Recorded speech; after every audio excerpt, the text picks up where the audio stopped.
नमस्कार दोस्तों, विनो stenography zone में आपका स्वागत है, जहां पर आपको रोजाना स्टेनो डिक्टेशन दी जाती है।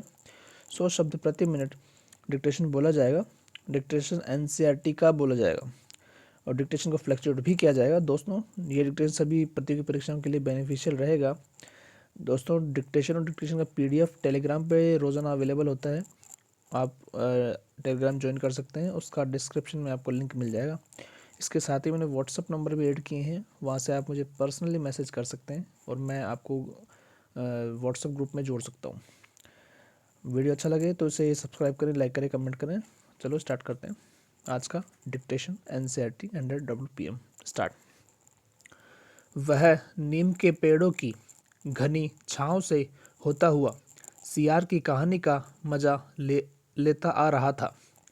हिलते डुलते उसका बस्ता दोनों तरफ झूमता खनकता था। स्लेट कभी छोटी शीशी से टकराती तो कभी पेंसिल से। यों वे सब उस बस्ते के अंदर टकरा रहे थे, मगर वह न कुछ सुन रहा था न कुछ देख रहा था। उसका पूरा ध्यान कहानी पर केंद्रित था। कैसी मज़ेदार कहानी कोए और सियार की। सियार कोए से बोला, प्यारे कोए, एक गाना गाओ न, तुम्हारा गाना सुनने के लिए तरस रहा हूँ। कोए ने गाने के लिए मुंह खोला तो रोटी का टुकड़ा जमीन पर गिर पड़ा। सियार उसे उठाकर 9-2-11 हो गया। वह जोर से हंसा, बुद्धू कोआ। वह चलते चलते दुकान के सामने पहुंचा। वहां अलमारी में कांच के बड़े बड़े जार कतार में रखे थे।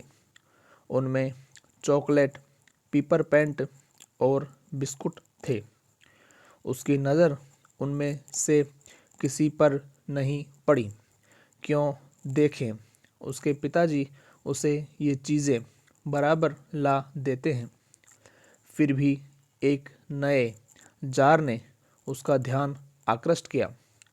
वह कंधे से लटकते बस्ते का फीता एक तरफ हटाकर उस जार के सामने खड़ा टुकर टुकर ताकता रहा।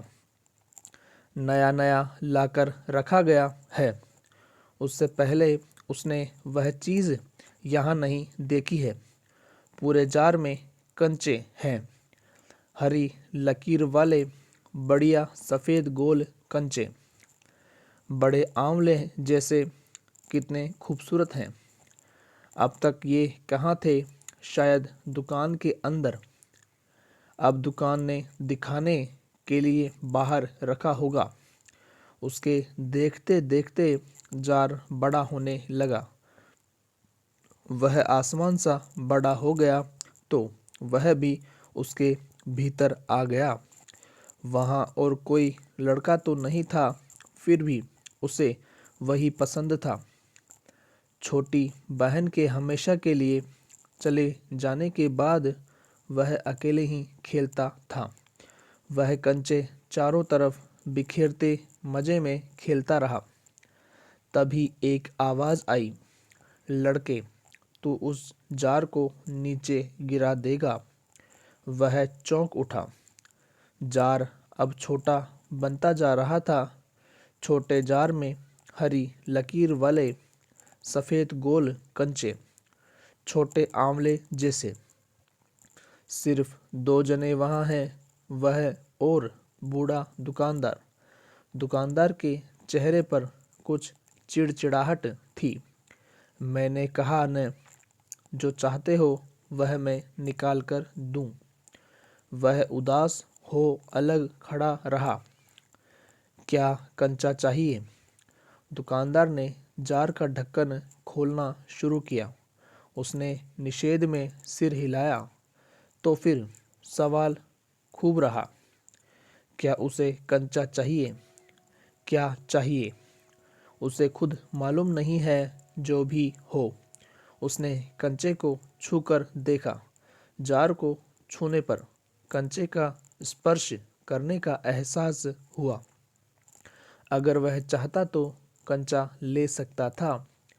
लिया होता तो स्कूल की घंटी सुनकर वह बस्ता थामे हुए दौड़ पड़ा।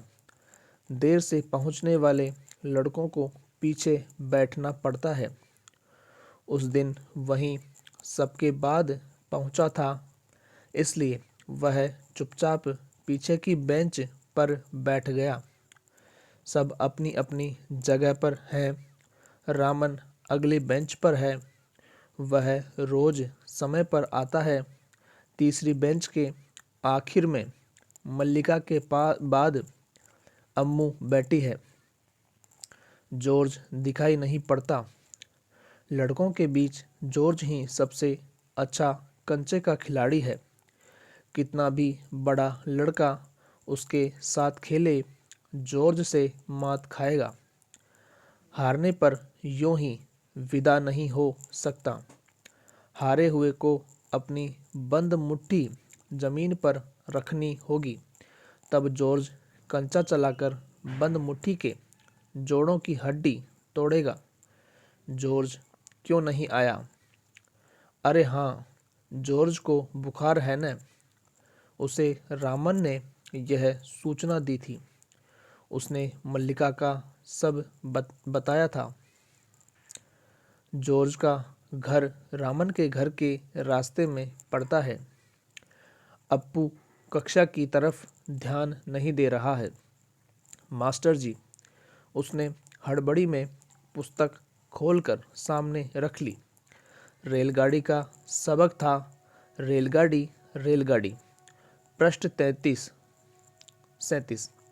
घर पर उसने यह पाठ पढ़ लिया है।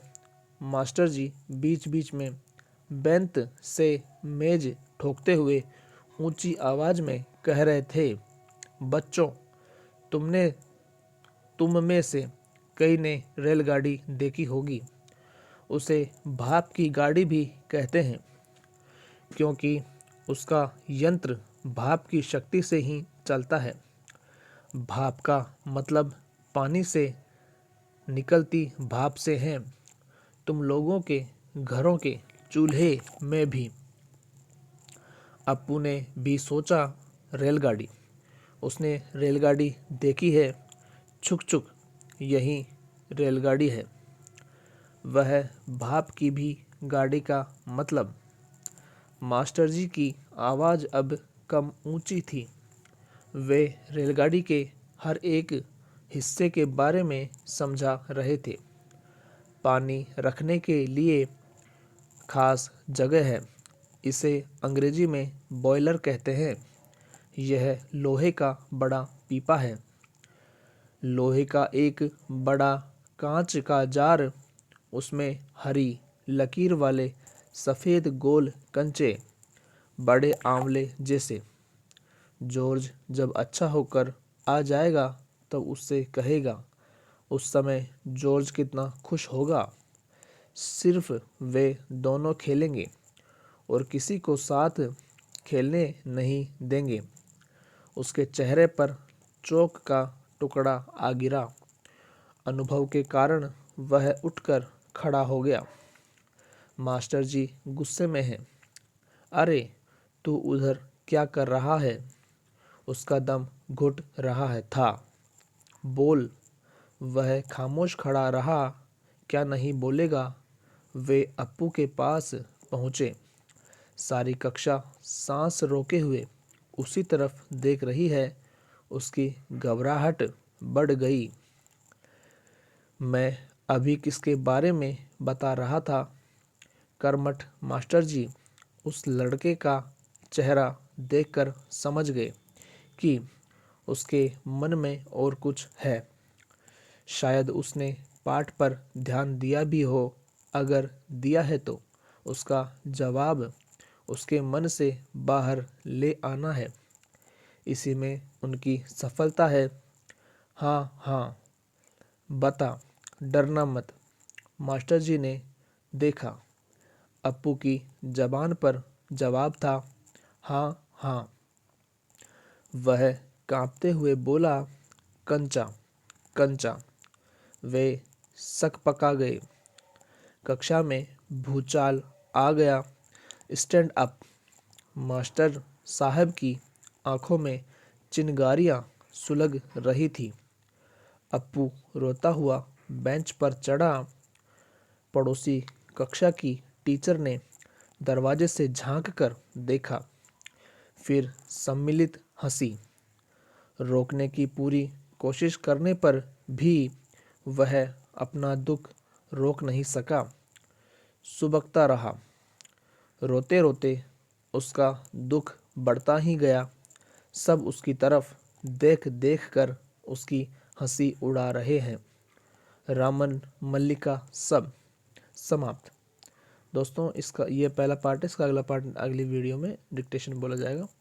और बहुत बड़ा चैप्टर है ये, और थोड़े अटपटे वर्ड्स हैं, उनको थोड़ा ध्यान रखें आप, क्योंकि अपन नॉर्मली डिक्टेशन रीड करते हैं तो उसे अपन नॉर्मली बोल लेते हैं, क्योंकि अपन हमें शब्दों का पता होता है। इसमें भाव का पता नहीं चल पाता है कि कौन किसको क्या बोल रहा है, और उसे फिर डिक्टेशन में हमें बोलना होता है। तो थोड़ा लहजे को आप मद्देनज़र रखते हुए आप बिल्कुल ये ना सोचें कि डिक्टेशन में थोड़ा कमी है या किसी तरह की, क्योंकि नॉर्मली डिक्टेशन नहीं है ये, तो आप सब समझ सकते हैं।